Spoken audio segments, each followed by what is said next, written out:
सभी का स्वागत है। माघ मास का हमारे सनातन धर्म में बहुत अधिक महत्व है। इस दिन यदि आप ब्रह्म मुहूर्त में 3 दिन भी उठ लिए तो आपको करोड़ों गुना सभी तीर्थों में स्नान का फल मिलेगा, तीर्थों के पुण्य का फल प्राप्त होगा, गंगा सागर में स्नान का फल प्राप्त होगा। राजा दिलीप अपने गुरु वशिष्ठ के पास गए। वहाँ उन्होंने माघ मास महात्म की दूसरे दिन की कथा सुनी। यह सुनकर तब राजा दिलीप अपने गुरु से कहने लगे कि गुरुदेव, यह पर्वत कितना ऊंचा और कितना लंबा चौड़ा है जिसके बारे में आप मुझे सुना रहे हैं। ऐसा सुनकर गुरु वशिष्ठ जी कहने लगे कि हे राजन, यह पर्वत 36 योजन ये ऊंचा, ऊपर चोटी में 10 योजन चौड़ा और नीचे 16 योजन चौड़ा है, जो हरि, चंदन, आम, मदार, देवदार और अर्जुन के वृक्षों से सुशोभित है और दुखों से दुखी होकर के इस पर्वत को फल और फूलों से भरपूर देखकर भृगु वहीं रहने लगे। और यहाँ पर कंदराओं वनों और उपवनों में बहुत दिनों तक ऋषि भृगु ने फिर तपस्या की। अब राजा पूछ रहे हैं कि ऋषि भृगु वहाँ पर कितने दिनों तक रहे, फिर क्या किया। तो आगे गुरु वशिष्ठ उन्हें सुना रहे हैं। और आगे कथा में बढ़ने से पहले माता लक्ष्मी की कृपा माघ मास में अत्यधिक प्राप्त होगी।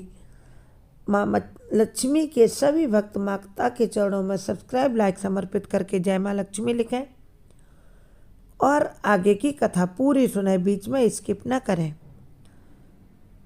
गुरु वशिष्ठ सुना रहे हैं कि इस प्रकार भृगु ऋषि जब वहाँ अपने आश्रम पर रह रहे थे तभी एक विद्याधर अपनी पत्नी के सहित वहाँ आया। वह दोनों बड़े दुखी थे। उन्होंने भृगु ऋषि को प्रणाम किया और ऋषि ने बड़े मीठे स्वर में उनसे कहा, विद्याधर से, जो अपनी पत्नी के साथ आए थे, हे विद्याधर, तुम बड़े दुखी दिखाई दे रहे हो, इसका क्या कारण है। तब हे राजन, विद्याधर भृगु ऋषि से कहने लगे कि महाराज, पुण्य के फल को पाकर, स्वर्ग पाकर तथा देवतुल्य शरीर पाकर भी मेरा मुख व्याघ्र जैसा है। मेरे दुख और अशांति का यही एक कारण है। व्याघ्र यानी भेड़िए जैसा है।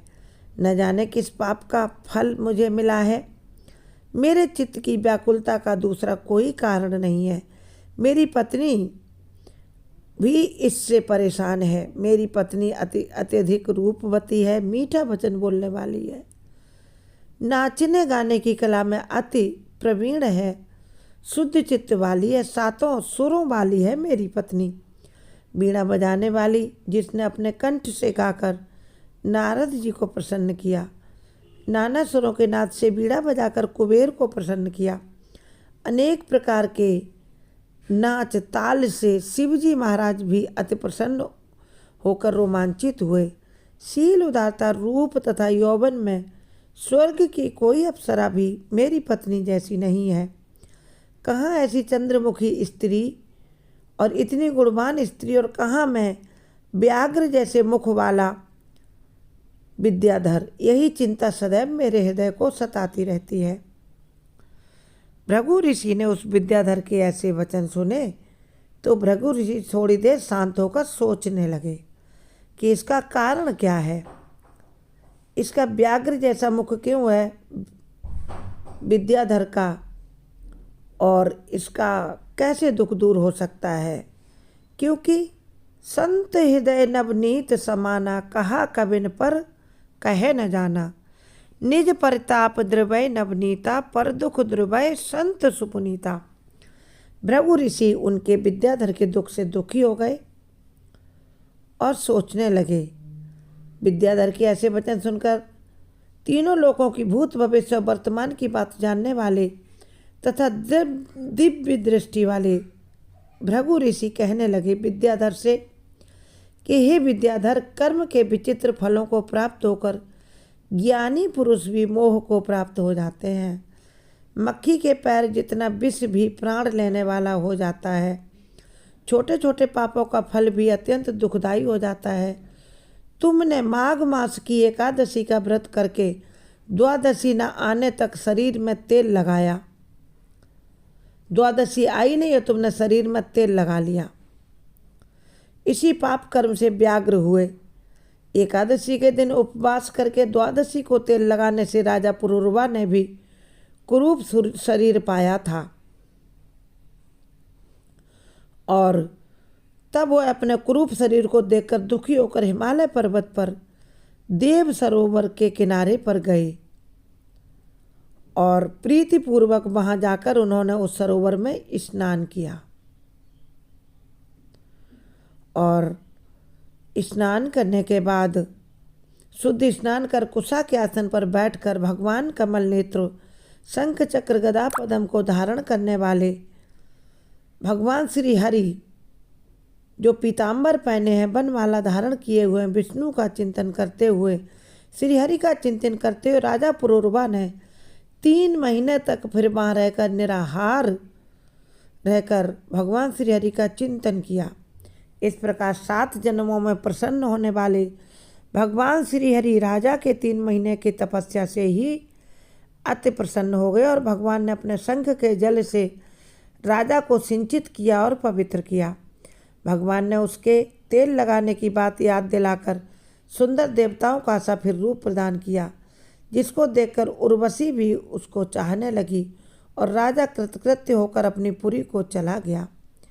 भृगु ऋषि कहते हैं कि हे विद्याधर, इसलिए तुम क्यों दुखी होते हो? यदि तुम अपना यह राक्षसी रूप छोड़ना चाहते हो, व्याघ्र जैसा मुख त्यागना चाहते हो, तो मेरा कहना मानकर जल्दी ही पापों को नष्ट करने वाली हेमकूट नदी में माघ माह में स्नान करो। प्रतिदिन स्नान करो, ब्रह्म मुहूर्त में जाकर स्नान करो। जहाँ पर ऋषि सिद्ध देवता निवास करते हैं, सब स्नान करने आते हैं। अब मैं इसकी विधि बताता हूँ। तुम्हारे भाग्य से माघ मास आज से 5वें दिन ही आने वाला है। पौष शुक्ल एकादशी से इस व्रत को आरंभ करो। भूमि पर सोना चाहिए। जितेंद्रिय रहकर दिन में 3 समय स्नान करके महीने भर निराहार व्रत करो। सब भोगों को त्याग कर तीनों समय भगवान विष्णु का पूजन करो, श्री हरि का पूजन करो। ओम नमो भगवते वासुदेवाय 12 अक्षर मंत्र इसका जाप करिए। ओम नमो भगवते वासुदेवाय नमः इसका जाप करिए आप। फिर द्वादशी को शिवजी स्तोत्र और मंत्रों से पूजन करो तो तुम्हारा मुख देखकर सभी चकित हो जाएंगे। इतना सुंदर मुख तुम्हें प्राप्त होगा और तुम अपनी पत्नी के साथ सुखपूर्वक रह पाओगे। माघ मास के प्रभाव को जानकर तथा सदा माघ में स्नान करो। सुबह ब्रह्म मुहूर्त में जाकर सूर्योदय से पहले स्नान करो, जिससे पाप दरिद्रता से बचने के लिए मनुष्य को सदा यत्न से माघ मास का हर मनुष्य को स्नान करना चाहिए। ऐसा राजा भृगु से सुनकर विद्याधर ने माघ मास में ब्रह्म मुहूर्त में उठकर स्नान किया, श्री हरि मंत्र का जाप किया, उनकी पूजा प्रार्थना की और सुंदर स्वरूप प्राप्त किया। इसलिए इस माघ मास में जो भी ब्रह्म मुहूर्त में उठकर सूर्योदय से पहले स्नान करता है, वह इस लोक तथा परलोक में सदा सुख पाता है। वशिष्ठ जी कहते हैं राजा दिलीप से कि हे राजन, इस प्रकार भृगु जी के यह वचन सुनकर वह विद्याधर अपनी स्त्री सहित उसी स्थान पर पर्वत के झरने में माघ मास का स्नान करता रहा और उसके प्रभाव से उसका मुख देवताओं के जैसा सुंदर हो गया और वह मणिग्रीव पर्वत पर आनंद से अपनी पत्नी के साथ वह विद्याधर रहने लगा। इस प्रकार आनंद से रहने लगा। भृगु जी भी नियम की समाप्ति पर शिष्यों सहित इवा नदी के तट पर आ गए। माघ मास का परम सौभाग्यदायी सूर्योदय से पहले स्नान है।